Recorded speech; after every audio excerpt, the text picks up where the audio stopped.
We love. Boom.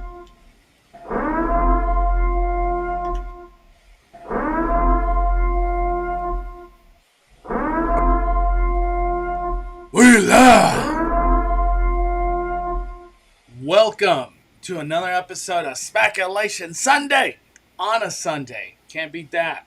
We got Just As Danny in the house. How you doing, Danny? Hey, I'm good. Ready to talk some Fantasmic, right? Fantasmic, dining packages, how crowd control went. I'm ready to talk all things Fantasmic. This is a very big deal. Very, very big deal for this show to come back. Um, Thank you, everybody, for joining us. I know we're live a little bit earlier, but I think it's a good thing. Um, if you haven't already, smash the like button, please. Smash the like button. And Danny, let people know if you have any content coming down the line where they can find it. Just if we got anybody new in the channel, just to give them the info. Yeah, podcasts every week called the 5571 Podcast. That comes out sometime during the week, so you can search that podcast, add it, and then you'll get notified when there's new episodes. And then I have a video going over Disneyland updates and Fantasmic dining packages, Fantasmic experience, and Bard. All in this week's video. So I'm going to be working on it probably today, tomorrow, and then it'll be out sometime in the week, probably Tuesday, I would imagine. Heck yeah. Let me see. Happy Speculation Sunday, everybody. Today I kind of want to make it more of a Q&A. Let's interact with the chat kind of day. The real only thing I want to get to is Fantasmic and all the things that go around that. And Bard. Such a weird name. Bard is this new droid that arrived in Galaxy's Edge, and we'll go over that at some point in time in today's live. But I want to open up with Q&A. What do you guys want to talk about? Post in the comments right now, and I'll try to go over as many questions or topics that you have. And it doesn't have to be something theme park related. It could be travel, because I know a lot of people are going to start traveling for summertime to all the parks, Knott's, Disneyland, Universal, maybe even Six Flags with whatever they're doing with DC Villains thing. Baseball starts in 20. Nice. I don't even know. There's a lot of baseball playing. I don't even know who's playing. I just care about the Dodgers. Fantasmic was great. So glad it's back. Ain't that the truth? What's up, Juan Andrade? Happy Speculation Sunday. All right. I'm just waiting to see what people are typing. Brandy says 19 days until my next Disney trip. 19 days, that puts you right into the heart of the beast, Brandy. Because soon enough, I think it's June 10th or something, where the cheap tickets come to life for like the 3-day cheap adult, cheap kid ticket. It's going to get crazy out here at Disneyland. But hey, 19 days, can't wait. Main man Irv, what's the biggest part of Fantasmic that you really enjoyed? What was your favorite part, Daddy? I think I always like the part at the very, very end where like there's the two Mickeys. Mm-hmm. So like where the Mickey's up here in his like Fantasmic suit, and then Blink, he's down here in his regular suit. I think that's always the best part of Fantasmic. Yeah, that ending is just too good. It's too freaking good. Best part of Fantasmic for me is just hearing the music again. Hearing the music again really goes a long way.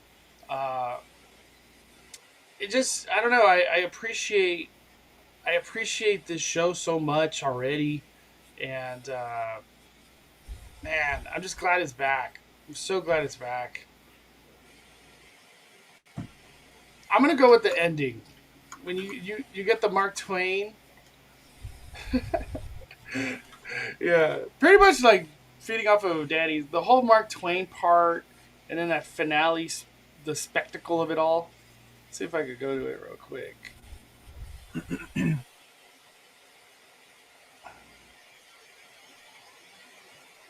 Oh man, I don't even think my recording got it.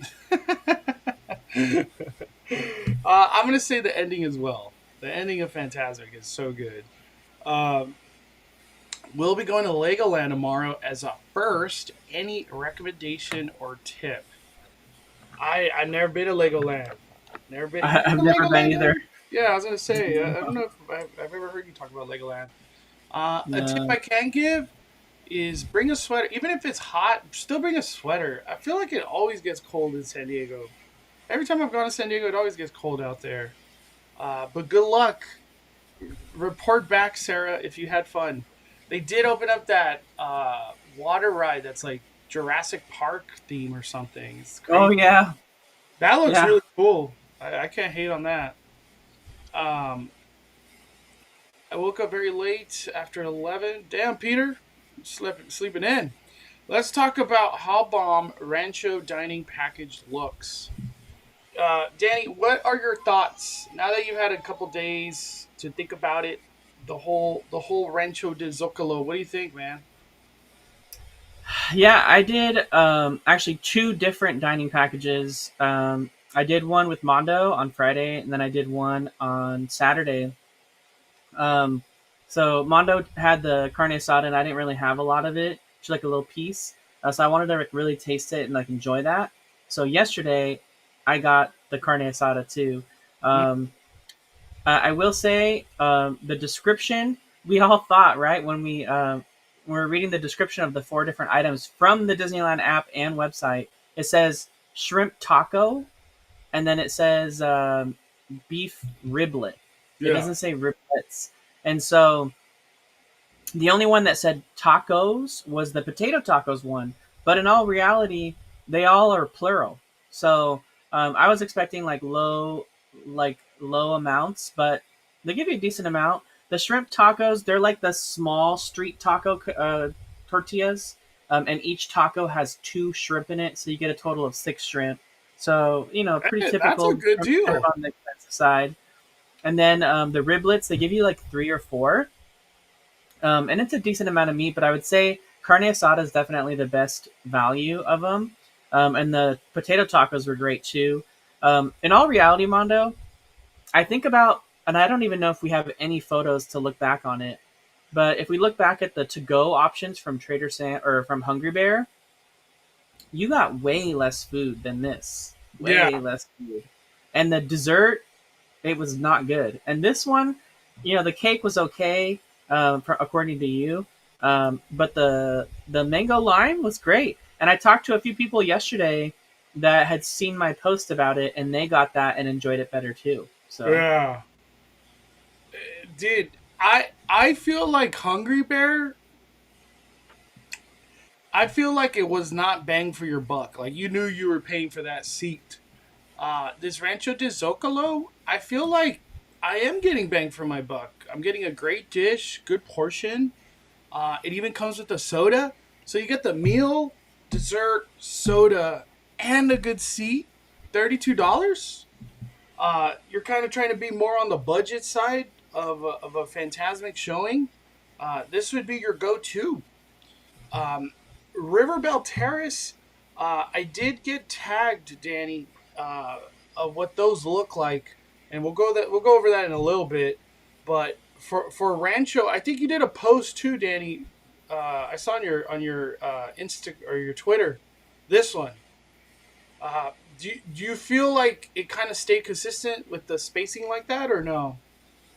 it did, yeah. So if you think about it, Riverbell Terrace is right in the middle. So when you walk straight out from Pirates of the Caribbean, like the main entrance of Pirates of the Caribbean, that's where Riverbell is. So the Riverbell section right there, just so you can see it, that's directly in front of Pirates of the Caribbean. Then next to that is the Blue Bayou section, which is the one to the right of this photo that I'm standing in, and that's going to be basically dead center with like the stage on the Rivers of America.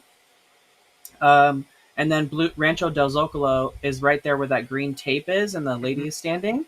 Um, but in all reality, there's not that much visual space as far as placement that's separating someone from the very right hand side of the Rancho del Zocalo section versus the left side of the Blue Bayou section. So everyone in the Blue Bayou section paid $90 versus everyone on the left side of the tape only paid $35. Damn. So I mean, there are sections, there are parts in the Blue Bayou or the Rancho del Zocalo section that are a lot closer to the Tom Sawyer um, island landing dock, or like where you get on to get the little rafts. It goes kind of like right up to that, and then anything after that is like a standby section. But before that, all the way up to this line is the Rancho del Zocalo section. So it is the biggest section, but it makes sense because they're offering the most tickets. Yeah. Um, but this is a good breakdown of it. And again, this is all up to park operations. They changed the layouts last time when we had Fantasmic, like once during the different things. So this could change, but at least for right now, this is the layout of it all. So the Rancho del Zocalo, $35 plus tax. You get an entree and everything on that plate. You get a dessert and a drink included, plus the show of your choice. In all reality, Mondo, if you go to Rancho del Zocalo and you get an entree that's like anywhere from 14 to 18 bucks, and then you add a dessert from the dessert table to the left, and you get a drink, you're already like close to 30 bucks. Let me So bring one up. Does Rancho have mobile order, it should. or are It they just got should. Rancho de Zocalo? Yeah, I can mobile order from Rancho de Zocalo. Maybe they turn it off for Fantasmic or something. Uh, Say I get trio of street tacos, $14, and then I get a dessert, which are the cinnamon crisp, the chips. That's $5. So 14, 5. That's 19, and then a soda cost. Like Uh, four something for a yeah. regular size. Where's like a soda? They don't have like a regular soda price. Damn, dude, they don't. Oh, 4.59. So 4.59, 4.49. We'll say that the chips and the soda is $9 plus 14. So what is that? 14. So six. 23. $23. So $23. You put the tax 25. So for $7 more, I get Fantasmic seating. Wow, Yeah. that's what's up. Yeah, That's there's something to keep in mind though for all the dining sections, whether you're Riverbell Terrace in the regular, because Riverbell Terrace has premium, which we'll talk about in a second. It's totally separate. Then there's Blue Bayou section, which is also premium, and then there's Rancho del Zocalo, which is regular. So all those sections that are along the river's edge, those require that you sit down on the floor, and there's no exceptions to that. People asked multiple times; they were very adamant. If the cast members don't make you sit down, the leads will come through and make you sit down. So you have to sit on the floor. It's very uncomfortable. super It's gross. uncomfortable. It's gross because it's the floor. So bring something to sit on. If you plan to watch Fantasmic, bring a blanket, bring a beach towel, bring something so you don't have to sit on the floor um, with your hands touching the floor. I mean, think about it. People walk into the Yeah, bathroom and super then they nasty. walk on the floor. So it's not very sanitary. But it's but it's it does give kind of everyone a level playing field if you're all sitting down. And the reason that you have to sit down is because the sections behind you are VIP, and they if you're standing up, it would obstruct their view. So you Oh, have to that's sit why we down. sit down, because they put the Yeah, VIP behind. That's stupid, dude. Like I I am not a fan of the sitting down in front of Riverbell Terrace. Um, I didn't even think of the floor being gross, but it is gross. And we know Hmm. rats and probably who knows what other stuff goes through there. I look at it more as like you probably wait like 30 minutes for the show. You're probably sitting down. They'll let you stand and then they'll make you sit. But for the most part, like look at these people. They're already sitting down way before the show even starts. Fantasmic Yeah. itself is like 30 minutes. Dude, your butt starts hurting. One of your legs is probably going to fall asleep. And it's just uncomfortable. I wish, uh, like, if you wanted to stand, you could be in the back, but that's not even the case. They want everybody to sit down. But I didn't Yeah. realize it was because VIP is right behind you and you're going to obstruct their view. That's Yep. crazy. Um, So before we yeah, you have to even. keep in mind every section. There's no exceptions. So every section you have to sit down, in the dining sections anyway. There's, I think the exception to that is Riverbell. The Riverbell standard section, as long as you're in that part that's directly in front of Pirates of the Caribbean, I think at the back half of the crowd you can stand. Yeah. So if standing is important to you and you don't want to be sitting on the floor, the Riverbell standard viewing, which those sections directly in front of Pirates of the Caribbean, those, because there's behind you is the only guests that are walking, in a walkway, and Hmm. then the people behind you are up on that bridge, the Pirates of the Caribbean bridge. So it doesn't matter if you're standing or sitting; they can see over you. So that section was the only one that kind of had a mixed bag. But Blue Bayou and Zocalo, everyone had to sit, and they said it probably like A 50 hundred times. times. I feel like 100 Yeah. times. They were trying to have the lady that had a baby next to me sit down. She was just like, "I'm not sitting down. Like I'm standing in the back." Uh, so that's the big differences here. Rancho de Zocalo is kind of the more budget friendly. Blue Bayou, you're trying to get that experience of the restaurant, watching pirates come by. I did hear if you wanted the fillet steak option, you still have to pay another $10. So it comes out to $100 for your dining package of Fantasmic. I guess a lot of people that was like a thing, and I think our buddy Food at Disneyland got that. Let me see if I could bring it up because he posted it just recently on Instagram. Let me go. Food at Disneyland. Where is it at? We got there. It is. So Chad had a chance to do Blue Bayou dining, and there it is. That's that. I'm pretty sure that's the one. You have to pay 10 more bucks. Yeah, he says it right there. Uh, I heard it from other people, but yeah, I think everybody's like, well, I want the steak. That's kind of what I wanted. Uh, you get the bread. I thought they don't sell that bread anymore, but I guess they do. uh, Gumbo, Sorcerer Mickey dessert, and then I guess that's just like the whole shebang of what you could buy. $89, and so you want to be standing, you have to get lucky and get yourself a Riverbell Terrace. That's pretty much the way it breaks down. And a Or stand. Riverbell, yeah, or sorry, if you want to be standing, Riverbell Terrace is where you want to go. And I think that one was like 70 or 72, somewhere in that range. Uh, Well, no. Well, so we'll keep in mind here. Let's pull up if you can go to Disney Mondo and go to Fantasmic dining packages, just search that and it brings up all of them. Because this was a huge point of confusion, even with the people that were there last night. So there's four different options for dining packages. There's Riverbell Standard and Riverbell Premium, Blue Bayou Premium, and Rancho del Zocalo Standard.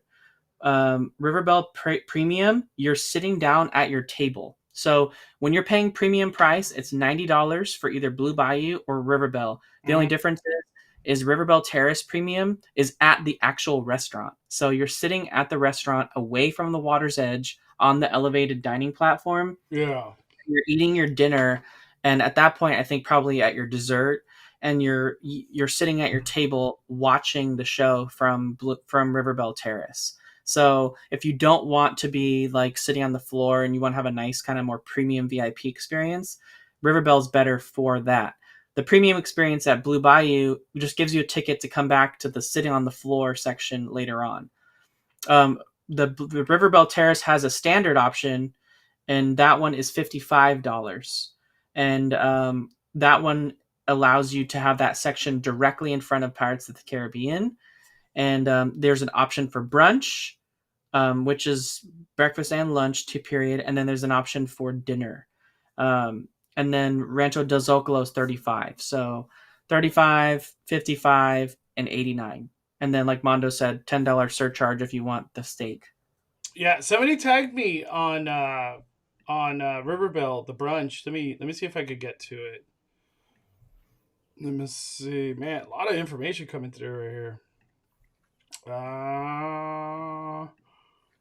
All right, the that's the dessert from Riverbell, and then where is it? Oh my gosh, is it not? Oh, it went away. No, it went away from the story.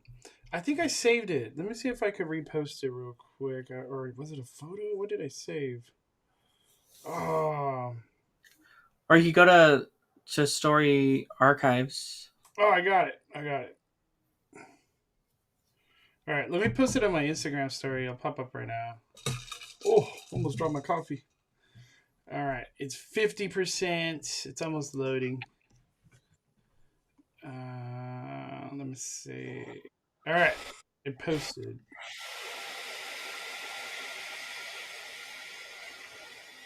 Did it post? Oh my gosh, it's like at 99%.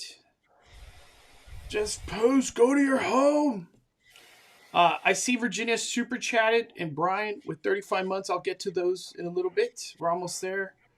All right, I got it, Danny. This is what it looks like. River Bell. Where'd it go? Here we go. Right there, Danny. Look at that. Damn.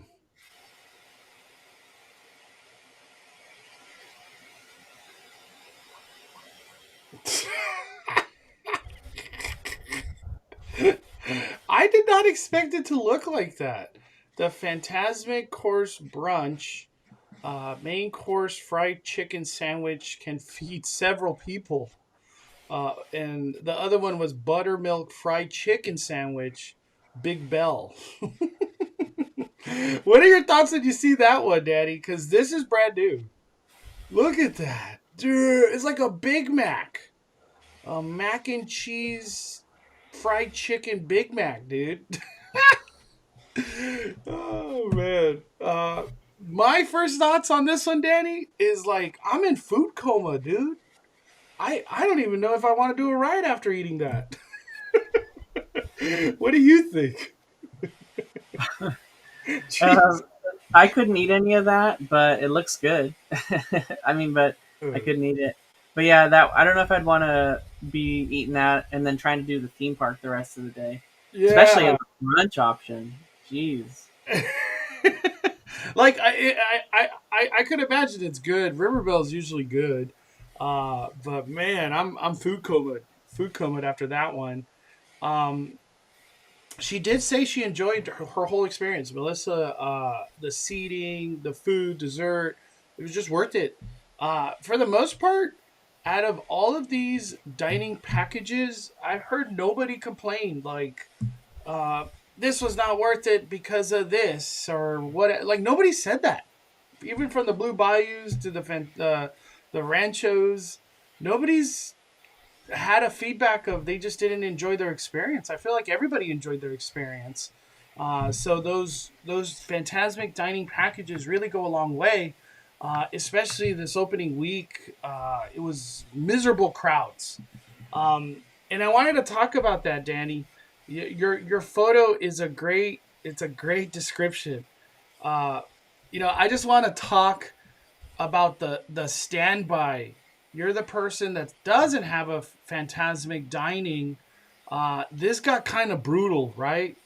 And I saw a lot of people on Instagram kept mentioning the whole like, so if I don't have a Fantasmic dining, I kind of pretty much have to just deal with an obstructed view for the show, either behind people, trees in the way, a bar like a structure in the way.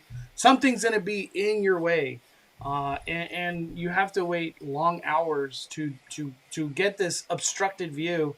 Um, this whole Fantasmic dining like that's not that old, Danny. Do you think that Disneyland is just in the whole like we're making money, so who cares? Who cares about the regular guest? Or like any thoughts on that? Um, I think it's kind of a mix of both, right? It's definitely a way to Phantasmic was you know I'm gonna actually side with Disney on this one. Whereas normally, you see like the Better Together parade like tables along the route, and that one just feels Wait, kind of wait. like yeah. Better Together has parade dining. Yeah, we saw it. You and I, and you made a comment about it. Oh my god, I haven't even seen one person post about that. I didn't even know. Yeah, we saw it when we were. It's basically every table, um, starting at like Wine Country Trattoria's like staircase, and then Oh, going all the way past Sonoma Terrace. Like there's just tables set along, like next to each other, like side by side by side. And you made a comment saying, "Man, these people paid so much money, and they're just like blazing in the sun because they're like strictly exposed. There's no umbrellas, nothing, and they're just like out there paying $80 or whatever they paid." Better Together dining is $80. Well, the dessert party. Okay. So, but no, I was saying I side Yeah. with Disney on this one because the problem with Fantasmic was people would come like at 2 or 3 o'clock, and they would some parent would come and they would put their stroller and a gigantic blanket in the middle of the pathway, and they would do that at 2 p.m. And then some person would sit there on that blanket, and then they would switch like people, and then all of a sudden it just became like this whole section where Camp you couldn't party. even walk because there was people just strollers, blankets everywhere, towels, and it just became this huge thing where like it not only looked bad, but it was not possible. And with modern day Disney, that space during the day is completely utilized for stroller parking for Pirates of the Caribbean, so and Tom Sawyer's Island for that matter. Um, so like you can't even do that anymore. But it was a huge problem, and the average guest who's just coming, paying a lot of money to come on a trip that they haven't done in years, they have no way of coming to actually come watch the show, after trying to plan a whole day at Disneyland, when you have locals coming after work and just throwing a blanket down and blocking every single spot, and they've been sitting there since like 1 or 2 p.m.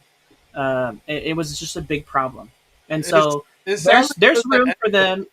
There's room for them if they want to do that, and there were people doing that. There's sections right across the way, next to the River Bell, or to the Lily, the pirate ship Columbia and the Mark Twain, their dock. There was sections there, and people were waiting at like 1, 2 p.m. with blankets and strollers and all that. So if they truly want to do that, they can. But it was a huge problem, and really, you could tell people, Disney tried for a while to tell people you can't do this. People would start coming, and then the cast members would come and clear them out, and then it takes like 30 minutes for like a new round of people to come, and then they would start doing it again, and then the cast members had to keep doing it over and over and over again. And it just, at that point you have to hire someone to be out there all the time, and it's just a waste. And so doing it this way, that's a major walkway, a major stroller parking area, all that stuff. this way, it allows Disney to just be like, hey, you can't watch this at all from here unless you're in a reserved section. But Unless if you you're want to gonna pay start money, waiting, honey. if you want to start waiting, you can wait in this section. You can wait back here. You can wait on the staircases that go down. You can do every. I mean, even those staircase seats, those are like really good, but those people get there really early. If you have one of those staircase, you have pretty much just as good of a view as the dining, if not better, most in some parts of it. So I think in this instance, just because we don't have space, I agree with Disney doing it the way they're doing it because it makes the most sense for from a guest perspective of local and regular. It allows like just most peace. And who came up with that? Like you know, they kudos to them because I would never have thought to do it this way. But I don't think logistically in that way. So, but this was necessary. So what World you're of saying, Color what you're saying is the locals ruin everything, Danny. in this instance, I in just, this instance, I'm they just, I'm did. just In being this instance, extreme. they I'm being did. extreme. Well, I mean, they've ruined a lot of things, right? They did they ruined the pin trading area. They caused so many changes. So it's like Uh, there are some bad players that will do that with everything. It's not just well, that instance. let me throw this out there. Back then, when Fast Pass existed, you used to get a ticket that would tell you to come, and I feel like that was their way. They tried to combat camping, right? Because you needed a ticket to be in this area or that area. You know what I mean? Uh, Yeah, I remember the ticket system, the Fast Pass. They would put those tickets by like Mark Twain, like a big box. They would just stroll yeah. out there, and then you put your pass, and they would give you a ticket. And Mm, I don't even know which ticket you would want, like the main one. But I get it. These walkways. This Fantasmic has outgrown the popularity tremendously for its area. I always wish we had more space for Fantasmic so more people could enjoy with a good view, dining or not. Like World of Color is the perfect viewing area, where pretty much everybody has a great spot. There's really no bad spot in World of Color. Here, I don't. This Fantasmic was never built for these massive crowds that are in 2024 and beyond. Like this wasn't built for that. So I get it. I get it why they did dining. It just it eliminates the camping because that is the issue. I get it. I totally understand. yeah. Yeah, because I feel like yeah, camping for sure. Everybody wants to be on Rivers of America. Yeah, I remember in the early 2000s, I'm like remembering all those days, and you're so right about it. I remember. yeah, the early 2000s, during like the 50th anniversary, back in like where Mice Chat was like really the only social media like Disney thing that you could possibly do, and they were always ones like covering like updates and stuff like that. Um, they were showcasing how people would just come and like drape blankets, like right like the moment like the park would open and then someone would go right dead center for Fantasmic, and they would drape a blanket over the railing, and then just like sit there in front of that. Like that's like them guarding their spot, and it's just like it became a huge issue. Like this was the show that everyone wanted to see. Always, it's like it was better than fireworks, and the thing about watching the first show of Fantasmic is not only do you have a great spot for Fantasmic, but you can just stay where you're at and watch the fireworks immediately after. Great and a So great spot because the projections are right in front of you.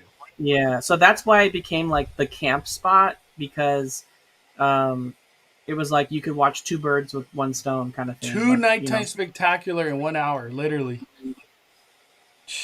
Unbeatable. That makes the dining packages even more worth it when you really look at it. You're getting fireworks right after, literally. Oh yeah, man. I remember those days. You know what demands camping like that still, and they don't do dining packages for this, is the candlelight. I've seen it many years, not just 1 year, many years, where people walk in rope drop and they just sit on the curb on the right side in front of Abraham Lincoln. because they want one of the best spots to watch candlelight processional. So I've seen it. People come to the park and they're like, this is the one thing I want to do today. Oh man. So all in all, Fantasmic dining, it's worth it. You want the more budgeted version, Rancho de Zocalo. You want the experience, the dining kind of feel a little more exclusive because you're going to be in the Blue Bayou. It's more pricey, but you get that experience, and then you obviously the food, Fantasmic, fireworks.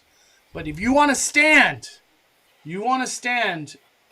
River Bell Standard, I guess is what they're calling it. River Bell Standard, not the premium, the standard. That's your go-to. And may the force be with you, because these things are like the hottest thing right now. Everybody wants Fantasmic. I've got a lot of people tell me like all those things you posted look so good, but I can't get one. They're like booked out a month or however far that schedule's going. They're just everybody wants it. Super chat. Virginia Lake. Hi Mondo, Danny. Mondo, would you please give my son Andrew a shout out? He just completed his first year in college. Thank you. 5 fires to freaking Andrew. Let's go. Yeah, congratulations, Andrew. Dude, congratulations, Andrew. Man, it's been a long time since I had my first year in college. I remember my best advice to you is never give up. Like, you have this momentum going. Don't get complacent and lazy. Keep going strong up to whatever career you're trying to go to. Like if you're doing a 2-year or 4-year, whatever the case might be, just go strong. Get it done. No delays. Don't get a C in one of your classes. Like, just go strong, my friend. But shout out to Andrew for finishing his first year in college. Hell yeah. We also got Brian, 35 month, Atlanta. Nice to see you too, Brian, at Fantasmic. Mondo, Danny, it was great to see you in Fantasmic. There's a spirit and energy that was missing in the park since it's been missing. Fire it up. I totally agree.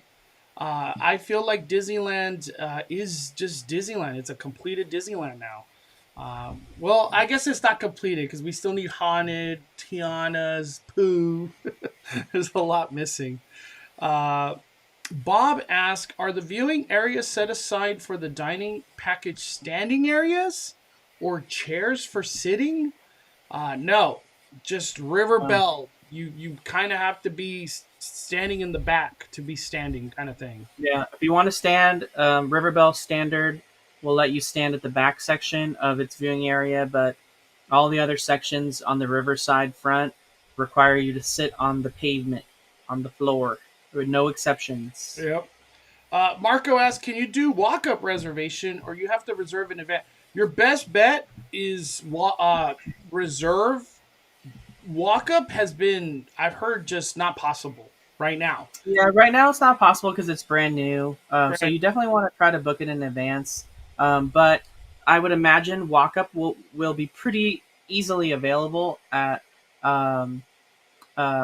Rancho del Zocalo once things start to die down a little bit. And in all honesty, Blue Bayou back in the day had pretty easy walk-up availability. Or if you just had like a regular Blue Bayou reservation like around dinner time, a lot of times they let you ask, like you could ask them when you're dining, be like, oh, can we just make our dinner like a Fantasmic dinner? And they'd be like, sure, we could do that. Yeah. So like that's always a possibility too. We have Stephanie. How packed have the parks been? I want to go to summer, but I don't want to be packed like a sardine. I have the perfect picture for you. The perfect picture. Where is it? Right here. Shout out to Disney Man. This is what it looked like, Danny. At the good old 912 Harborside. 9 in the morning Harborside yesterday. And he said it took about an hour plus to get through this. He said it was mainly because, like, a lot of people were just kind of, not that they were cutting on purpose, but there's no like, there's no organization to this of like, oh, that's a line. This is a line. That's a line. This is just madness. Um, my answer to the question, it's just going to be a very busy summer. Very, very busy. The cheap ticket will be unleashed very soon, where Disney sells their 3-day cheap ticket. I don't think. I think every day is going to be busy. That's how I look at it. Am I being too brutal, Danny, or there's going to be some calmness? Yeah, there's no non-packed day really. Yeah. And I mean, you have a better chance midweek, right? So a Tuesday or a Wednesday to have less crowding in the midsummer, like towards like the middle part of the afternoon. So like that like 10 a.m. to actually it's even more if you're already in the park, like 9 a.m. to like 2 p.m. You might find like a little bit less crowds in the pathways and stuff like that midsummer. Just because like some people work, and they don't want to go during the week, but then also people with young kids who are vacationing, a lot of times they'll use that time to go back to the hotel, take a nap with the kids or let them go swim in the pool or something. So you might see a little bit of a breathe in the crowding, but in the evenings it's going to go back to the crazy town. So Yeah. Yeah, it's just hard to be like, oh, this one week in June will not be. I think every day is gonna be busy for the rest of the year because it's yeah, just summer you know in you a know what I want, Halloween, Mondo? Christmas, all busy. What were you saying, Danny? I said, you know what I want? What? I want TSA pre-check for Disney security. Mm. Well, I don't know. I don't know what the future of Disney security is, but it will definitely be changing at some point soon. In the next 10 years. That's obviously a broad time, but we have the new security that's coming to downtown Disney over there by Din Tai Fung. Really curious to see if they're going to bring the current method to that area, or do they bring the new scanners? I don't know.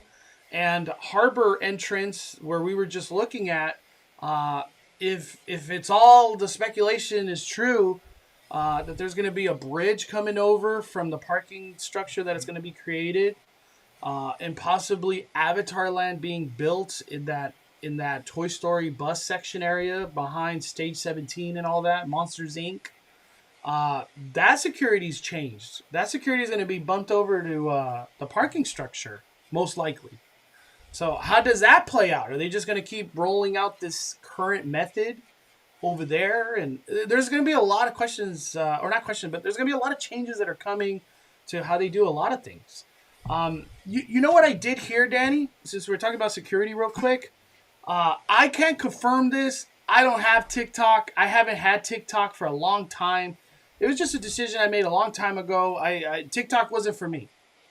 But people have posted in my Instagram a lot that I guess like sneaking in alcohol to Disneyland how tos was kind of going viral in the TikTok world, and Disney's all about TikTok. They love their TikTok and then they hate their TikTok. It's kind of weird, but they swiftly made a change, and supposedly that's why things are the current way, because there was just all these how tos of how to sneak stuff into Disneyland.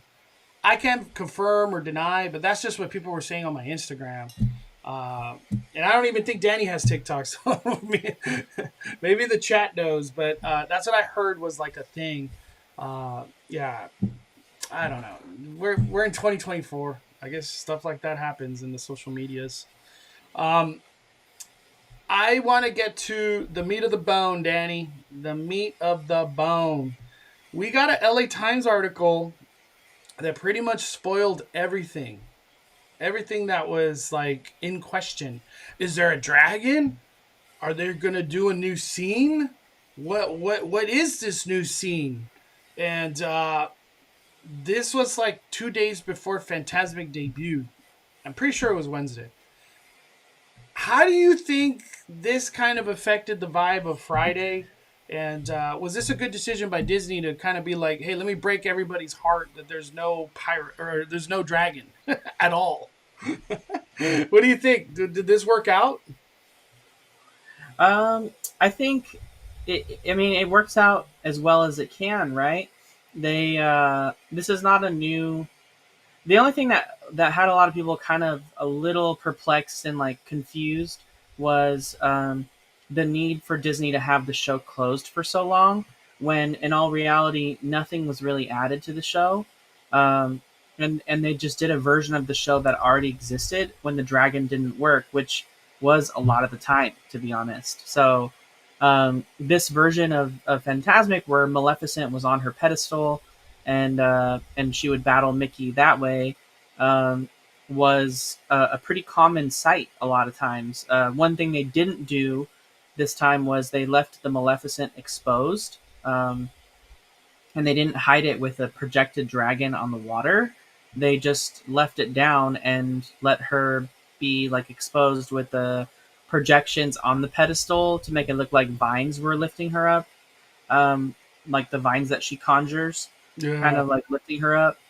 Um, so it's not it's not that people didn't like it. I think people were just really confused as to why did Phantasmic have to be gone so long, when they didn't add anything to the show, and specifically when Disneyland closed the show for 2 weeks, and then they said it would be back like right when the dragon first burned down, and then they said, "Hey, no, we can't open it in 2 weeks. We're going to delay it indefinitely while we Yeah. work on this, like until next Memorial Day." They they said that they were going to add new magical extras and some new scenes, and so we had just come off the heels of Fantasmic reopening at Walt Disney World, like literally just before that, I with know. Moana and Frozen being added. You had just gone there to see that, and so everyone was speculating like, oh, they're going to take this opportunity to add Frozen, they're going to add Moana and all these things to our Fantasmic that we didn't have yet. Um, and so we were expecting that, especially since Disney made it a point to call out in their announcement to like media outlets. I think they gave the exclusive to LA Times or Orange County Register last time when they gave the reason as to why it wouldn't open again. And then they specifically said like magical extras would be added. I guess in this instance, the only extra that could be added was that they brought back Peter Pan, um, instead of having the Pirates of the Caribbean. So that's kind of a cool thing for people that like the classic version of Fantasmic. Um, but there wasn't anything else added to the show that wasn't there before. Aladdin and Jasmine, they no longer fly on a carpet because um, that flying carpet was in the same area where the dragon was that was probably damaged. So it probably didn't work anymore. So now Aladdin and Jasmine, they just do a little dance number, which in all reality looks really great. Yeah. Mondo I actually like the liked it Lad too. Jasmine thing. I like Yeah, it. I they like do like a little dance number now. They don't fly on the carpet. And then there's the witch. She doesn't have like a cauldron where she's like dropping stuff in the cauldron and it's like sparking with like different things. I noticed that's missing too, and that used to come out of the stage. So I'm not sure if maybe that's not working. Um, so she just kind of like stands there and like does her little like conjuring thing, um, like conjuring the evil spirits, but she's not.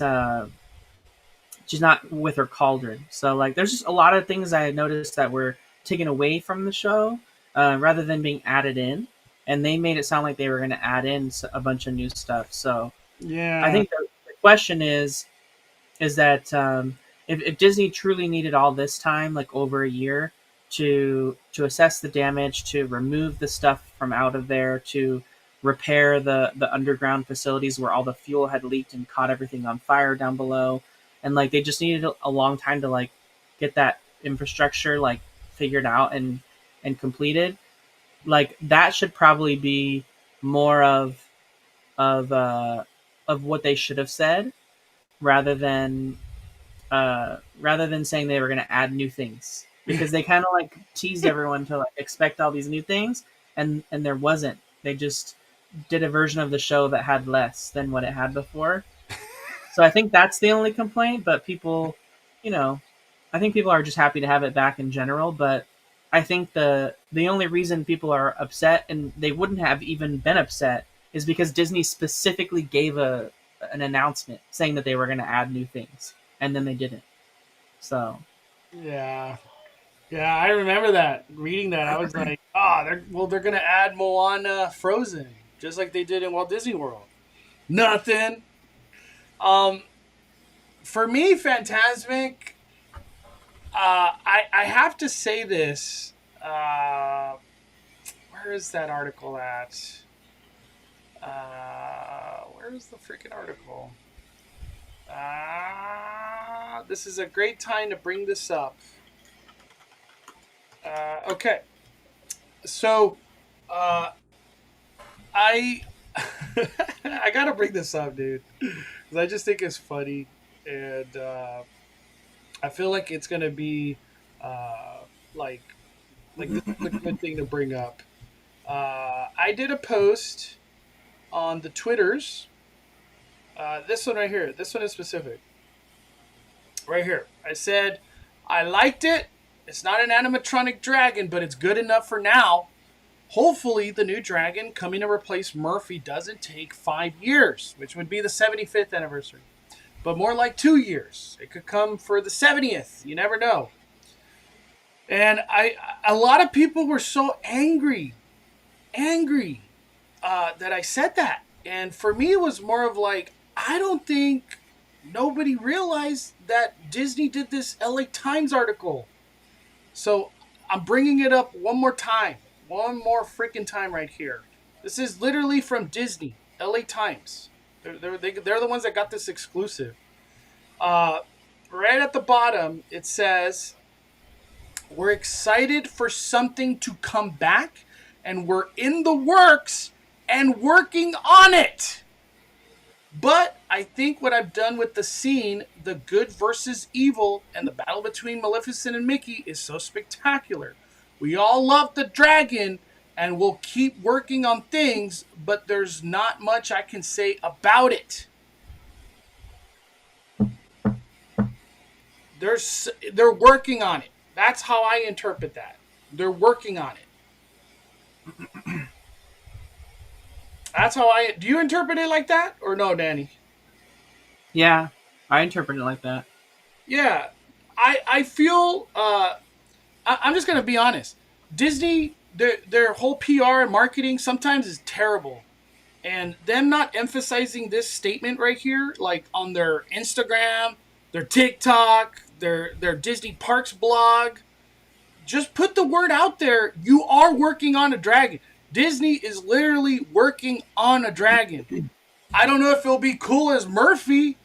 I would assume it's cooler because they got more money these days. Animatronic has gone a long way from the current Murphy. They're doing something. I really have no clue when it's coming to life, but they're working on a dragon. So I'm cool with what we got. This is I guess as good as they could do. And at the end of the day, there's a lot of families that are super happy to watch this show for the first time, and it is magical. I think it's very magical. The biggest thing too that I want to say about Fantasmic is this show creates a lot of jobs for people. And it's awesome to have these people creating magic once again. Not just the people we see performing, but the amount of techs that go behind the scenes to make this come to life is a lot of jobs. So I'm happy to have all these people back and working at Disneyland once again. And at some point in time, we'll get a dragon that'll awe and be such an impressive feat one day again. I don't know when that'll be. But once again, I'm going to say it. Disneyland and their terrible PR, they don't get that word out there, Danny. Because I feel like there's a lot of people that are like, we're never getting a dragon back again. This is it. This is what we got, and they're so angry. So They're so I sent angry. you a link, Mondo, Yeah, and I'll open it right now. this is what I wanted to open up. So this was the statement that Disney put out to news media outlets. This is ABC7, so this is their own news media Yeah. outlet. But it basically says right there on the top of the article, Disneyland officials said Wednesday they are revamping some elements of the show. And by the way, this article was posted back in July, so last summer, almost a year ago in 2023, when the show had its incident. Disneyland officials said Wednesday they are revamping some elements of the show and plan to have it return in spring of 2024. When it reopens, Fantasmic will not include the dragon, but will feature new special effects and a new battle scene between Sorcerer Mickey and Maleficent. And it says, our goal is to always deliver the best possible show for our guests, a statement. With that in mind, we are planning the return of Fantasmic with some exciting new magic in spring of 2024. What is new magic? So I Peter think Pan Mondo being was pushed saying, by a boat. I think what Mondo was saying is an example here. Someone else mentioned in the chat. It's not necessarily that Disney missed the mark here. I don't think there's anything wrong at all with the show that what we have right now. It's just the fact that this statement was given by their PR teams. They're over promising, and they did not deliver on this. There's new magic is so vague. Is new magic the fact that they brought back Peter Pan? Like, and which is old magic. And I think the miss here was that we had just come off, like I mentioned, the reopening last summer of Fantasmic in Walt Disney World, like literally just before this. And they had just released a new version of Fantasmic that had Frozen and Moana that we didn't have. Yeah. So when you have a PR statement from Disney Parks saying that exciting new magic is coming in 2024 for Fantasmic, and that's the reason why they're not opening it 2 weeks later, but rather a whole year later, it makes you think, oh, wow, they're really taking time to add new stuff to this, new magic to this. And then when it's been closed for a year and literally came back as the same show, just with a different fight scene and the B mode of when the dragon doesn't work, it didn't really like deliver on that new special effects and new magic. And so like that's the part that I think people were upset about. Everybody clinged on to the new magic. I did too. I was like, ooh, what are they gonna add? Yeah, because we were like, because at first they told all the people, oh, it's opening in 2 weeks on this Saturday, and we're like, oh, okay, that's enough time for them to figure out what, do an investigation with the fire department, clean up some of the disaster stuff that was there, and we saw a lot of that, right? They had just B mode, just go B mode, right? With the dragon on the water. Mm-hmm. And so, but then they're like, you know what? We're gonna actually take opportunity with this time to like just keep it closed. We're gonna redo Fantasmic with a bunch of new magic in spring of 2024. And then the article actually, Mondo, continues to go on and say that they're going to offer exciting entertainment offerings for their guests in absence of that, which was Queenie and the Jambalaya Band and the Frog Jazz Show. So Frog Show. I don't necessarily know that hit the mark as like a great Fantasmic replacement. Hey, I'm gonna go. The Frog Show was more of a miss than Fantasmic, dude. Come on. So, but dude, look at that, Danny. Oh man, I went the very next morning, dude. Oh, I can't look at this. I think I got it from the side. Yeah, right here. So in all reality, like we don't. I think there was a. I think the issue here is that there was probably a budget decision that was better for them to close the show, and we don't know them not having the show go for a year. Maybe that budget cut allowed them to bring something like the Better Together Parade and some new entertainment that we have, or the upgrades that they did to the Together Forever fireworks show. Like maybe because Fantasmic wasn't here, we had those new additions that maybe we wouldn't have had. because of the nightly cost of putting on that show. So who knows? Those could be it. But I just feel like the miss here was the PR teams saying that in their statement, and I think it even goes to along the lines of right now when the PR teams they get a little too PR-y in what they want to say. They're getting too magical, and if they would just be a little bit more transparent, I think people would probably not care as much and not have. And if they're trying to avoid like the negative press, like they need to avoid these extra PR-y statements. Like even when it comes to like Critter Country, right? They had that whole verbiage about Critter Country We got to go to about that one, Daddy. We got to go to that one. yeah, they had that whole verbiage about reworking the pathways, but it was like such a last minute like addition of the sentence, and they could have just said, "Hey, they could have made it a thing like, hey, if you really like those Winnie the Pooh meet and greets, like go check them out because they're going to be reimagined to a new space, and they're no longer going to be there." But they like use this weird verbiage of like we're going to reimagine guest pathways as it's going to be needed for like Tiana.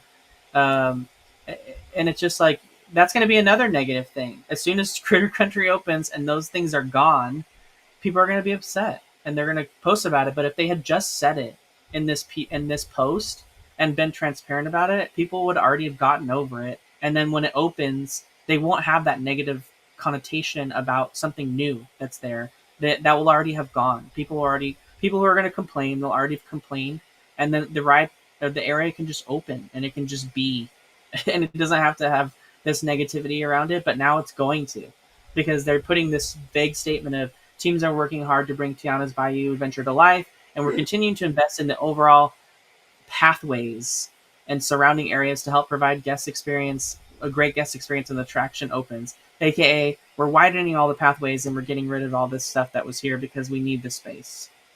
So like they could just say that, and then but like now it's gonna open and like those things are gonna be modified or changed, and people are gonna be upset about it.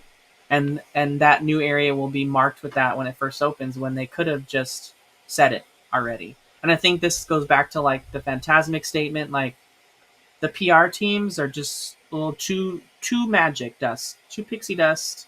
Like just be a little bit more transparent, and I think you would have avoided that a long time ago. So Where? Hold on, Danny. I just want to bring up what I. Oh man, I've done so many tweets since then. Uh, where is it? Where is it? Here we go. Here we go. Uh, that little verbiage that we read is looking like this now.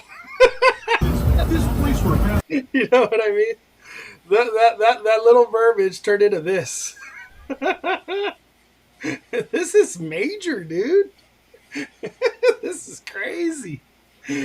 Oh man, where's that Parks blog? To make way for these exciting enhancements to the land, Critter Country will temporarily close May 1st. We're continuing to invest in improvements of overall pathways and surrounding areas to help provide a great guest experience. So, uh, I know it's not Fantastic related, but do you think that meet and greet will be touched in the back, Danny, where Pooh and friends meet? I don't know. I don't know because they didn't tell us, so we can't say with any certainty, right? Yeah, Those meet and greets do take up a lot of space, um, and they all are themed to Winnie the Pooh, meet right? and Pooh. And Yeah. this is Tiana's Bayou Adventure, and Lewis's Critter Club is right there. So there needs to be a meet and greet that makes sense for Tiana and Yana. for Naveen and for Lewis and whoever else they want to have as a meet and greet character outside this attraction. And I would imagine Tiana's going to be a part of it. And if this area is not used for a meet and greet for her, I don't know what else area in Critter Country could be used for that. And they've already got a queue there for meet and greets. And they've got space like off to the side. So It's I the would imagine. it's the perfect place for Tiana and friend meet and greet because you're walking out of the ride or you're walking into the ride, you're gonna see the Yeah. meet and greets. There's gonna be Lewis's shop right next door. What it's just what are they? The synergy machine is all up in here in this corner. If it is a Tiana and friend meet and greet instead of Pooh and friend meet and greet, do you think Tiana and Pooh and friends, can they all just meet there, or does Disney have to cut one? You know what I mean? Yeah, I think they. My thought was, and Because they're again, all critters, right? Everybody's a critter. well, no, and Disney again, just to Pooh side. clarify, this is all speculative, right? This is speculation Sunday. Speculation. Disney, yeah, they haven't confirmed anything, but the Pooh Corner store is turning into Lewis's Critter Club, with a section of it still remaining, theming there for Winnie the Pooh, and that's going to be the candy section. The meet and greets, there's like 3 different meet and greets there. Like one has like carrots for like Rabbit, another one has like honey for Winnie the Pooh, and there's like a back section too for like where we usually see Eeyore and stuff. So there's like 3 different areas there where you can meet characters. So I think they just make general meet and greets there that don't have like a theme, like specific to like a character, Yeah. and they're just more like crittery, like Bayou esque, kind of like what the way that Lewis's Critter Club is going to be themed. That way, it works for whatever character is going to be there, whether it's Tiana in her new like adventure outfit or the dress, or whether it's Lewis, or whether we have Winnie the Pooh or Tigger or something like that. There, it works no matter who it is. And so I think that's kind of the route. That's what I would assume they're going to go, so they can still keep both, because they have both rides there, right? So it's that way they can have both things. Yeah. Do you think Disney is gonna have where is it? Mondo the Frog. Will we see a Mondo the Frog meet and greet? Me and the reason I bring it up, Danny, I just feel like Mondo's gonna steal the show. He's gonna steal the show on the ride. Mondo, no meet and greet for him, I don't think, but I think he'll be a big part of the ride. Yeah. We got a super chat. Super chat from regular Josh 1 dropping 10. Thank you, Josh. Appreciate you, man. Disney knows that they have to have a dragon for Fantasmic. I highly doubt they cheap out on this. Wouldn't shock me if they're working on a new tech for a dragon. I think, I'm just going to go on a limb, I think Disney is going to bring some very technological, badass dragon. They're going to invest a lot in it. And obviously safety is the number one.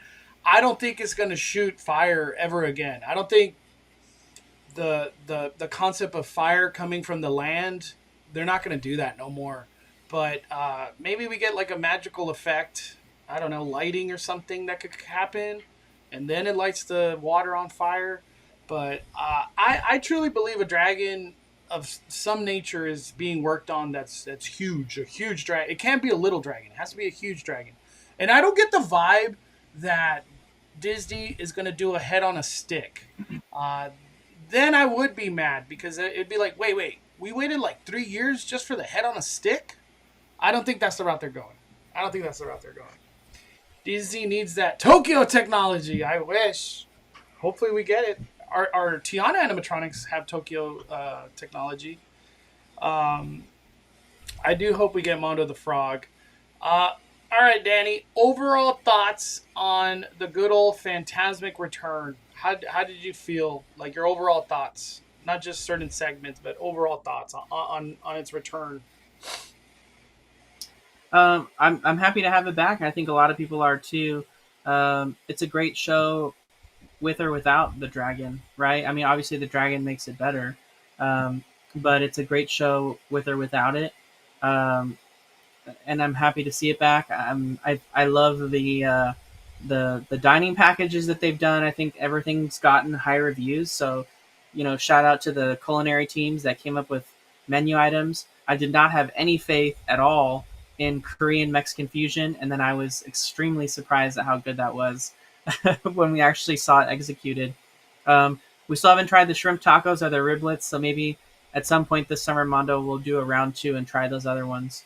You in know, the future. you know the vibe I get from Rancho de Zocalo. Like, I would like to do it again.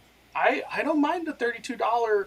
I'm talking like once a month or something, not like a weekly thing, but like I don't mind doing it again. I had a fun experience. Definitely redoability. I don't know if they'll let me switch my dessert though, Danny. I want your mango next time instead of the pancito. I would like to have that better. Uh, Brian says, "Yeah, the dragon can't be like a can of lighter fluid squeezing. Yeah, it's just a can't." That's a visual. I know. My guess with the state of Fantasmic is budget constraint due to present state of the company. That could be it. Disney is kind of thinned out in so many parts when you really think about it. King Thanos ride, where the hell's the budget for that? Uh, the whole area and queue of Haunted, and then there's a Haunted store at some point in time. Who knows when that'll open? Tiana's Bayou Adventure, this pathway. They got construction companies everywhere right now, all up in that, from Tiana's place to Pooh Corner, just construction. And at the same time, they got the construction all happening or was happening in downtown Disney for that Parkside place or whatever it's going to be called, Marketplace. They just construction everywhere. And then at some point in time, Portos is going to be constructed. It's starting to sound like the true winner, which I feel like was the underdog, is Earl of Sandwich. Maybe if it's all true that Portos is not coming, maybe Earl of Sandwich just takes over whatever that spot was going to be. We'll see how all that plays out over the next years. All right, I think with Fantasmic, that's it. Let's move on, Danny, to uncanny character that I had no idea existed, and he finally came to life at Disneyland. Bard. What is Bard? This new droid that just debuted. There's a lot to talk about here. If you didn't watch our live, we're gonna go over it because a lot more came to life than just this droid. And Danny, thankfully to Danny, he saw it all happen. Danny, can you give us like the beginning to end of like this whole droid coming to life, but at the same time being interactive with the kids? Because that was freaking cool, dude. I didn't know that was going to be a thing. I don't know if they did it the second day either, but I want you to bring that up, Danny. Yeah, it was kind of a great experience, all in all. I mean, just if we boil it down, no droid, no nothing. Just the idea of having Fire of the Rising Moons, which is the fireworks show that we've had since Star Wars. What was it? Star Wars Season of the Force started. Yeah. The idea that you can watch the same fireworks show on 2 different days at Disneyland and have a completely different experience is probably the coolest thing ever. Like, whoever came up with that idea, like, that's the person that needs to be like coming up with more ideas, because that's insane. The fact that you can have a completely different experience, it's totally a different show, all in all. Like, you can't even slightly tell that you're watching a show that was made for Pixar. That's all I was going to say, Danny. When I watch Fire of the Rising Moons and Galaxy's Edge, I feel like this is a show that was meant for this. Not meant for Pixar Fest. Yeah. Totally. So that alone right there is cool enough. But then, so they, now that they've had some time to sort of flesh out some things, when the show first started, I think Bard was supposed to debut, but he wasn't ready yet. And so we heard the Lore Weaver, speak through the speaker system in Galaxy's Edge, but it was just like this phantom voice, and it sounded like he was coming from a droid. Is this it right here, Danny? Yeah. So all those sound effects and stuff existed before the droid existed. So it just was like, where's this voice coming from? Who's the Lore Weaver? Like, It kind of vaguely sounded like the guy from the smuggler dude from inside Millennium Falcon Smuggler's Run, Mm-hmm. but like you didn't really know, and so it was like kind of confusing. So now having Bard there, it makes sense, right? So the lore weaver, I think his name's Tohan Liege or something like that. There's like a whole blurb about it on the Disneyland.com regular website. Uh, Basically, like he made his home in Galaxy's Edge a long time ago, and he saw many things happen through all the different eras of the Star Wars saga unfolding. And so he's died, and but he recorded this mantra of like igniting the spark, which is a huge theme in Galaxy's Edge, and it's not really like talked about a lot lately, but it was in the beginning In when the we very first. beginning, Ignite the Spark was like awesome. The energy, Yeah. the concept of Ignite the Spark, and then they just went Mhm. away from it. Galaxy's Edge was Yeah, so this kind of gives a little bit of backstory to Ignite the Spark too. But Tohan Liege was a storyteller in Galaxy's Edge. He died. Bard was his robot. So he recorded that statement into his robot, kind of like how Princess Leia records her, message to Obi-Wan Kenobi and R2D2, and then R2D2 wants to deliver it. So Bard lives on, obviously, because he's a robot that can live forever as long as he still works. And he just sits there overlooking the spaceport in Galaxy's Edge throughout the day. But at night, he comes to life and delivers his message. And Tohan Liege gets to speak to the audience that's gathering in the spaceport um, and explain like the lore of um, like kind of getting everyone hyped and excited to watch and introduce this new show, and gives a little bit of a reason as to why fireworks are happening on a planet, right? That's not Earth. It's not Disneyland. So um, the the cool part too about it is that the way that they have it sectioned out now, if you've seen it in the past before Bard, it's a little bit different, at least in front of the Millennium Falcon. So they split up the section underneath the Falcon into like three different sections. So there's the general section, which is in the back, and that's everyone watching it. Then there's a small section right in front of that for parents, and then right in front of that is a big box directly underneath the droid in that front space for children. And then they wheeled in like two carts of lightsabers, and they had picked all these kids, and they'd like gone through the audience, like picked kids, and then brought their parents, and all the parents stood in front in that front section, and then the kids stood in front of them, and they gave all the kids lightsabers. And then they did like a whole lightsaber training experience with the kids that they gave it to, and then the parents were like filming them, and it was a kind of a fun experience, almost like the old one in Tomorrowland. mm-hmm. And and they were telling the kids like, here's how you're gonna hold your lightsaber like this, and here's how you're gonna do it like that, because it does add to the show. Because there's a part in the intro where Tohan Liege says, "Those with lights, raise them high," and all the kids with the lightsabers at that time are instructed to raise them in the air, and so like all the lightsabers raise up in the air, and it really adds to the show and makes you feel like you're watching a totally different thing.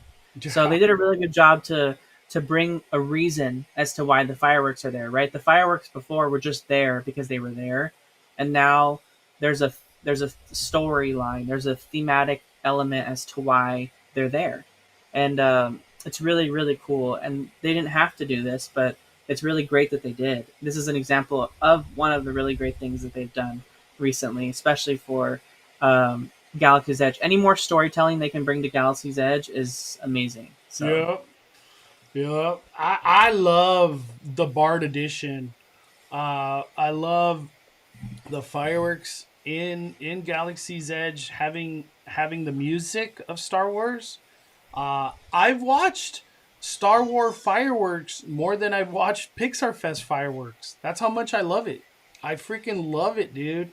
It really has given me a reason to be wanting to be in Galaxy's Edge at nighttime. You could have always watched fireworks from the Spires area and all that by the Falcon, But this time it's a different experience. Being in Star Wars land, hearing Star Wars music, and then the synchronization of fireworks. It's just like an emotional thing. It's very beautiful. Um, and now that we got this bard and more lore, and he's like the storyteller, you know what I mean? It's just freaking cool. It's really really cool. Um, whoever did think of the synchronization of fireworks idea, that was the dirtiest idea that Disney's had in a while. Yeah, and hard to do too. Yeah, for real, dude. We have 33 months from Darren. Let's go! Woo! Lots of time with this crew. Happy that you are all happy. We need more joy in the world. Thanks for having some fun. Always having fun, man. That's what theme parks are all about. And honestly, I feel like this is going to be one of the funnest summers ever that I've ever had as a Disneyland pass holder. Fantasmic being back, like, it really, to me, Danny, it's like it sounds so corny, but like I feel like I'm home again. This is Disneyland. It's so good right now. We have it amazing. We truly You're have it you're amazing. retiring World of Color. Oh yeah, World of Color. Goodbye. Goodbye. Na na na na. Na na na na. Hey. Goodbye. Except Danny loves World of Color 1. Do you think there's a reason that they're just rolling out World of Color 1 still instead of regular World of Color? Or they didn't go the extra mile and do a Pixar Fest World of Color? Because it would have been great. This is a great time to do a Pixar Fest World of Color. You know what I mean? Yeah. Who knows? Who knows? I would love to see a really cool new version. But I am excited for the potential of like you were saying, an intro for Inside Out 2. Because we've gotten that a lot in the past for Pixar movies. So let's hope we get that again. Yeah, I have just been hearing nothing but good things about Inside Out 2. I will be watching it whenever it opens, the opening weekend. I don't know if I'll do opening day, but opening weekend for sure. I will be there. Is there any other stuff that we're missing out to talk about today? I think that's it, really. Unless you wanted to cover anything at when you went to Universal, was there anything to showcase when you were there yesterday? Oh yes, yes. All right. I won't go too deep into Horror Nights, at least today. This one in particular. Look at this. I think next week we can make it all about like Horror Night stuff. Yeah. This is the facade in Curious George. It has not come to life like this. I took this picture. I did a vlog yesterday on YouTube as well. A lot of people are rumoring that this could be like Scream Queens. So that was Bride of Frankenstein, the daughter of Dracula, Mummy. There's a lot of stuff that could come out of this. A lot of other people were saying that this could maybe be an original, like of some other sort, not related to Universal Monsters. And other people are now telling me this could possibly be Insidious. I've been checked out of Insidious for a long time. But I guess there is a movie, Insidious, coming soon. So maybe. And also, this one, Danny. I don't know if you've seen this picture come to life. People were saying Fallout. But I don't play Fallout. I haven't watched the TV show. I don't freaking know. But Fallout would be good. It's never been done. Brand new property to come to life in Horror Nights. I'd be cool with that. But yeah, it's still too early to mention like, oh, I think it's that. I really have no freaking clue. And then the other one is this one right here. Who freaking knows what that is?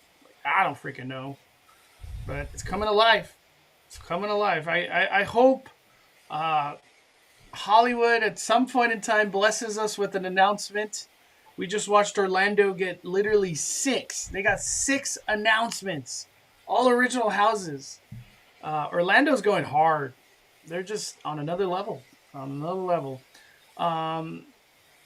me see. Regular Josh 1. Speaking of Pixar, apparently they added Lightning McQueen to Better Together Parade on Friday. Josh dropping freaking 5. Thank you, Josh. Oh my life. I saw a video of it. Have they kept doing it, Danny? Do you know? Yeah, I saw it yesterday. Ooh. Is there any other elements that could be added? Why not throw Tomato on there too? Yeah, I was gonna say, why not Tomato? Yeah. Is there any other like Pixar vehicles that could be added that have been used in the past? What was it called? Pixar Play Parade, the previous one? Yeah. Let's see. What was in that parade? I'm just curious. Oh, dude. They could totally add this. Oh my god, I forgot this thing existed. This one, Danny, the Incredibles thing with the Jack on fire. Oh yeah. Why didn't that come? I don't know how that would fit into Better Together. Damn, they changed it too? I didn't know oh no, it just like turned around. It's the behind. I heard this one doesn't exist anymore, Danny. Yeah, that makes sense. Yeah, that would have been a great one to bring to Better Together. What else was there back then? I guess this thing could have came back. I don't know. I'm cool with Better Together for what it is. I want to ask the chat one more time. Is there anything we've missed? Oh, Bugs Life characters. Yep. Oh, what am I talking about? Remember the Ratatouille float? Yeah, the Ratatouille float with the bungees. Oh, That's man. the one we talked about last time. Dude, the bungee. I guess that kind of fits a Better Together theme. Damn, that's a big float, dude. That probably don't exist anymore. The good old days. We got Rick went to Disneyland and Nantes for free. Cast members sign in, bring a friend. Got 5 meals with my meal plan. Managed to get on 8 rides with Genie Plus. Dude, killed it. Freaking Killing it. Rocked that weekend. Let me see. I think the reason World of Color 1 is still here is because World of Color being down a lot in the past 6 years. I don't know how long it would take to go from World of Color 1 to World of Color regular. But I don't know. I'm in the boat of I would prefer to have World of Color regular, just the 1.0, not 1. I think that's it. I'm not seeing anything. I got a tweet of it, Mondo. If you want to go to the. Did you like quote tweet it? No, I think it's there. It goes. It's on there. Like on yours? Yeah. Just ask Danny. Let me see. Oh, dude! It as simple as it is to add Lightning McQueen, it really adds a lot more because Lightning McQueen got a big, humongous following, dude, from adults to kids. People love Lightning McQueen. Damn, it'd be cool if it had Tomato too, so you get both. But that's awesome. I'm glad Disney's still like, how can we make this better? You know, great addition. Yeah. Great freaking addition right there. Let me see. 90s rock show? Maybe. I'm thinking about it. All right. Closing thoughts, Danny, on Fantasmic. And then just as a whole, closing thoughts. Yeah, I mean, like I said earlier, I'm happy to have Fantasmic back. I'm glad that all the actors and performers, they get to have jobs and doing, maybe this is a show they love. I know more importantly, the support crew, the Fantasmic tech crew, the people that put all this stuff on, they love working on it. So I'm glad they have their jobs back. And it's just good to have all that entertainment at Disneyland available and able to do. We're gonna see how crazy it is though once Haunted Mansion reopens, and then we have Tiana's open and Fantasmic going. But I'm sure Mondo's gonna have a lot of live streams throughout the summer to showcase all that. I'm seeing Fantasmic quite a bit. Yeah, So I can't wait to just keep watching it. the only thing I was gonna ask Mondo is there um, any plans for you this week to bring us some updates from Camp Snoopy and Knott's Berry Farm? Yes, I was supposed to do it. It just turned out didn't work out one day. But I do want to be back at Knott's. It might be tomorrow. We'll see. I don't know. We'll see how it all plans out. Dang, on Memorial Day. Yeah, I know. I want to watch the '90s rock band. They're really good. I would live stream it if we do see it. I wouldn't vlog that. I would live stream. And I want to keep using my meal plan. I haven't used it enough this year. It's just weird as that sounds. I gotta go to Knott's more. Jessica dropping 10 on the Venmo.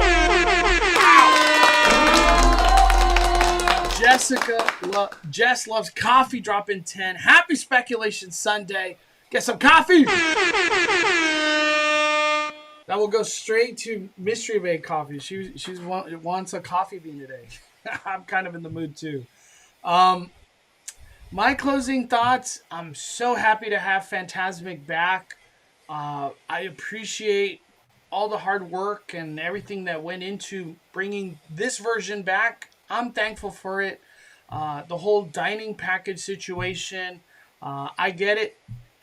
Paying extra money to watch a show, but it's really worth it. So for all the people that are on the fence of should I get a dining, not get a dining, if it's in your budget, I super recommend it. They're all great options, honestly. It's just obviously if you're trying to go more budget, Rancho de Zocalo is your way to go. But yeah, I recommend all of them. And I forgot about the fact that you get fireworks right after. Like that's even more worth it. But Disneyland, I'm so thankful for everything they've provided. We already had a stack lineup of a Magic Happens, Better Together, Pixar Fest fireworks, technically World of Color 1, and now to add Fire of the Rising Moons, Fantasmic, oh my Lanta, and then we have the Fantasyland Theater dance party over there. Dude, Disneyland's just on fire. It's beautiful. I'm so thankful to be a Magic Key holder and just keep having fun at the parks. Can't wait to bring my kids soon to do Pixar stuff. So we got Walker Chronicles, the new spinach artichoke potato with chicken at Knott's is killer. Oh, I got to bring that up. Our Knott's adventure, before we get out of here, I got to show that real quick. I saw it. It didn't look good, but it is good. Dude, our Knott's adventure, thank you for always keeping us posted on Knott's. They came out with this thing right here. It's some type of chili dog. Wow. Chili dog bread bowl. And then like this mac and cheese in there. Dude, look at this. Spinach and artichoke baked potato. And you could add chicken to it for $3 more. Crazy. Knott's always going hard. These are for sure bangers. But thank you everybody for hanging out with us tonight. Jess, thank you so much for the Venmo on the way out. I think super chat. Hold on. Keep on keeping on. Well done, guys. Welcome to Danny. Danny, you're just incredible co-host of Speculation Sunday, man. I always want to praise Danny. Speculation Sunday, I can't believe how strong we've gone for so long. Like, through the pandemic to current time. Speculation Sunday was going when Disneyland was completely closed. There's probably 3 people working, and they were all janitors to keep the park clean. And now we're at a point where they're doing Fantasmic again. So amazing. So amazing. Darren R., thank you so much. Thank you, Danny. If you guys haven't already, smash the like button. Please hit the like button on the way out. And thank you for supporting the fire. We are firing it down. The Cali Bay. And just as Danny are calling it a day, I'm the main host, Mondo. Love you guys. Have a good Sunday.